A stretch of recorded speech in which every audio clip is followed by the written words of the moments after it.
नमस्कार, मैं मोहन पाठक और आज हम फिर से लेके आ गए हैं कर्नाटक की एक ताज़ा तरीन खबर। क्योंकि कर्नाटक में अब बन गई है नई नवेली सरकार और उसके मुखिया बन चुके हैं सिद्धारमैया जी। तो सिद्धारमैया जी के बारे में पूरी जानकारी लेंगे, किस प्रकार से उन्होंने अपने जीवन की शुरुआत की, कहाँ जन्म हुआ और किस प्रकार से बन गए कांग्रेस में दूसरी बार मुख्यमंत्री कर्नाटक राज्य के। तो सबसे पहले हम वोट परसेंटेज की बात करेंगे कि किसे कितने वोट मिले थे। तो कर्नाटक में बात करेंगे तो कांग्रेस को 42.9%, बीजेपी को 36%, अन्य को 7.8% और जेडीएस को 13.3% वोट प्राप्त हुए थे। बात करें तो वहाँ पे मुख्यमंत्री और उप मुख्यमंत्री पद को लेकर बवाल चल रहा था, क्योंकि डीके शिव कुमार वहाँ के मुख्यमंत्री बनना चाहते थे और काफ़ी गरम मिजाज बनाए हुए थे, पूरी तनातनी चल रही थी। लेकिन सोनिया गांधी से मुलाकात के बाद सब कुछ शांत हो जाता है और जब वो डिप्टी सीएम का पद लेने के लिए तैयार हो जाते हैं तो उसके बाद इनका ये भी मानना था कि मैं कांग्रेस का अध्यक्ष भी रहूँगा कर्नाटक में और डिप्टी सीएम का पद भी लूँगा, साथ ही साथ कुछ अहम मंत्रालय भी लूँगा। तो कांग्रेस नेतृत्व ने इस बात पर हामी भर दी है। उसके बाद इनका बयान आया, लोगों ने इतना बड़ा जनादेश दिया है तो हमें निश्चित रूप से खुश होना चाहिए और वादों को पूरा करना चाहिए। मैं परेशान क्यों हूँ, अभी लंबा रास्ता तय करना है।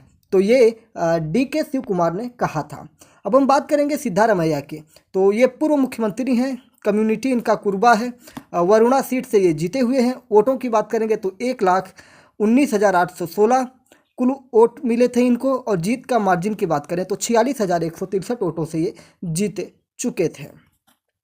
विधानसभा चुनाव 2023 के रिजल्ट की बात करें तो कुल सीट की बात करेंगे तो 224 सीट कर्नाटक की थी, जिसमें 135 सीट कांग्रेस को मिला था, बीजेपी को 66 सीट मिली थी, जेडीएस को 19 सीट मिली थी और अन्य की बात करेंगे तो उन्हें 4 सीट मिली थी। फिर उसके बाद अब हम सिद्धारमैया के बारे में बात करते हैं कि सिद्धारमैया कौन है, कहाँ पर इनका जन्म हुआ था, अन्य चीज़ों की बात करेंगे। डीके के अलावा 8 विधायकों ने मंत्री पद की शपथ ली थी और पवार समेत 9 विपक्षी दलों के नेता भी वहाँ पे इस मंच पर मौजूद थे। तो आइए चलिए अब जानते हैं इनके जीवन परिचय के बारे में। तो सिद्धारमैया कर्नाटक के मुख्यमंत्री के रूप में शपथ ले चुके हैं और वहां के राज्यपाल थावर चंद गहलोत ने उनको पद और गोपनीयता की शपथ दिलाई थी। और दूसरी बार जब उन पर कांग्रेस ने भरोसा जताते हुए उन्हें दूसरी बार राज्य की कमान संभालने का मौका दिया है। तो अगर हम इनके जन्म की बात करेंगे तो 12 अगस्त 1948 को इनका जन्म हुआ था सिद्धारमैया जी का।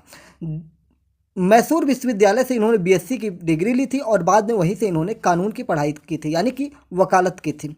राजनीति में आने से पहले सिद्धारमैया वकालत करते थे। उन्होंने पहली बार भारतीय लोक दल के टिकट पर चामुंडेश्वरी निर्वाचन क्षेत्र से चुनाव लड़कर कर्नाटक विधानसभा में एंट्री भी कर ली थी और वहीं से ये 5 बार चुनाव जीतते गए और 3 बार उन्हें हार का सामना भी पड़ा, यानी कि 8 चुनाव ये लड़ चुके हैं अपने पूरे जीवन काल में, जिनमें से 5 बार जीते हैं और 3 बार हार चुके हैं।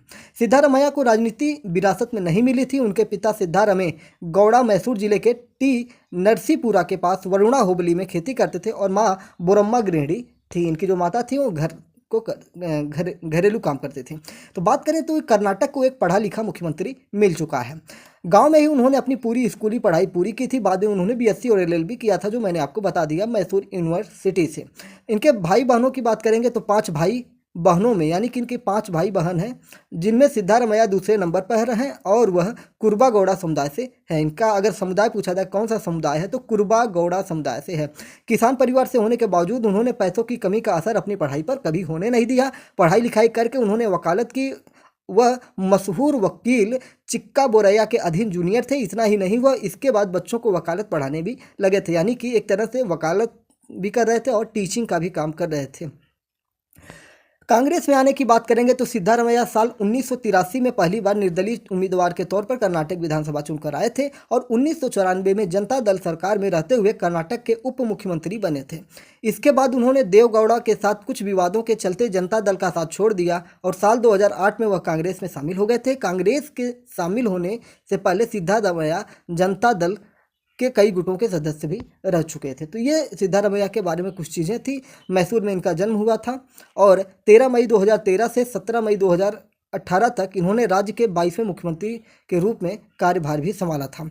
भारतीय राष्ट्रीय कांग्रेस दल से जुड़े सिद्धारमैया साल 2023 के कर्नाटक विधानसभा चुनाव में 1,19,430 वोट से विजयी भी हो चुके हैं। तो अब हम थोड़ा इनके कार्यकाल के बारे में जान लेते हैं। इन्होंने जब कार्यकाल में अपने क्या कुछ महत्वपूर्ण योजनाएं चलाई थी, तो सिद्धारमैया ने कर्नाटक के लोगों के जीवन में सुधार लाने के उद्देश्य से कई पहल किए थे। उनमें कुछ चीज़ों को हम आपको बता रहे हैं, 5 पॉइंट हम आपको बताएंगे जिनमें पहला हम बताएंगे सकला योजना का शुभारंभ किया था, जिसने नागरिकों को सरकारी सेवाओं की समयबद्ध डिलीवरी सुनिश्चित की थी। फिर उसके बाद दूसरा इनका हम मान लेते हैं नम्मा मेट्रो का निर्माण, जो दक्षिण भारत में पहली मेट्रो रेल प्रणाली है।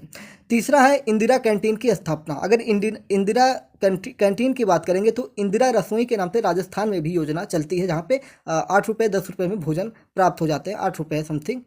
तो इंदिरा कैंटीन की स्थापना इन्होंने कर्नाटक में की थी, जो शहरी गरीबों को सस्ता भोजन उपलब्ध कराती थी। साथ ही इन्होंने स्कूली बच्चों को मुफ्त दूध उपलब्ध कराने वाली क्षीर भाग्य योजना का शुभारंभ किया था।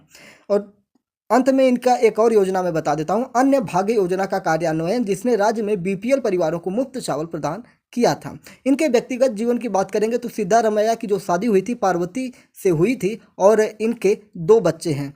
वह अपनी साधारण जीवन शैली के लिए जाने जाते हैं और इन्हें अक्सर आप सफ़ेद धोती और शर्ट पहने हुए देख सकते हैं। ये एक उत्साही पाठक भी हैं और उनके घर पर एक व्यापक बहुत ही विशाल पुस्तकालय के लिए ये जाने जाते हैं।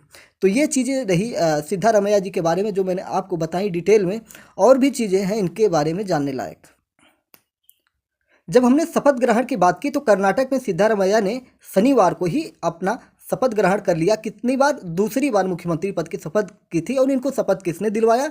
थावरचंद गहलोत ने दिलवाया था। अब बात करते हैं इनके साथ और किन लोगों ने शपथ लिया। तो इनके साथ डिप्टी सीएम के रूप में शिव कुमार ने शपथ ली। वे इकलौते डिप्टी सीएम यहाँ पे होंगे। डॉक्टर जी परमेश्वर, KH मुनियप्पा, KJ जॉर्ज और MB पाटिल ने भी कैबिनेट मंत्री के तौर पर शपथ ली है। और साथ ही साथ C जारकीहोली, प्रियांक खड़गे कौन है? ये मल्लिकार्जुन खड़गे के बेटे हैं, ठीक है। तो ध्यान रखिएगा, मल्लिकार्जुन खड़गे के बेटे हैं, ठीक है। वंश प्रणाली यहाँ पे आपका चल गई है। जैसे उत्तर प्रदेश में राजनाथ सिंह के बेटे थे, वो विधायक बने हुए हैं, उसी तरह मल्लिकार्जुन खड़गे के बेटे यहाँ पे विधायक बने हैं। साथ ही साथ रामालिंगा रेड्डी और अन्य सभी मंत्रियों ने भी शपथ ली है। तो ये सारी चीज़ें थी। तो कितने लोगों ने लिया? DK के अलावा 8 विधायकों ने मंत्री पद की शपथ ली। पवार समेत 9 विपक्षी दल के नेता वहाँ पे मौजूद रहे। तो ये पूरी कहानी रही कर्नाटक विधानसभा चुनाव के बारे में, जो सारी चीज़ें मैंने आपको डिटेल में बता दी। तो बहुत ही बढ़िया शानदार जीत कांग्रेस की यहाँ पे रही और इनको बूस्ट मिल चुका है कांग्रेस वालों को। अब ये लगातार अच्छा प्रदर्शन करें, जिससे भारत में एक मजबूत विपक्ष उभर के आए। क्योंकि क्या होता है ना, जब कोई सरकार होती है और उसके सामने कोई मजबूत विपक्ष नहीं होता है तो वो बिल्कुल तानाशाह बन जाती है। तो तानाशाही को समाप्त करने के लिए एक मजबूत विपक्ष होना चाहिए। फिलहाल अगर मीडिया रिपोर्ट्स की बात करें तो भारतीय जनता पार्टी यानी कि नरेंद्र मोदी की सरकार अगले 24 वाले चुनाव में भी काफ़ी मजबूत स्थिति में दिख रही है। लेकिन जिस प्रकार से प्रदर्शन कर्नाटक में कांग्रेस का रहा है और इसी के साथ कांग्रेस ने बूम मारा हुआ है। अब देखिए क्या होता है, क्योंकि अब एकजुटता करेंगे और एक प्रयास इनका भी रहेगा कि किस प्रकार से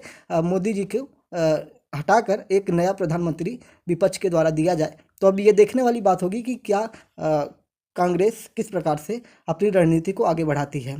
तो बहुत ही शानदार चुनाव इन्होंने यहाँ पे जीता है।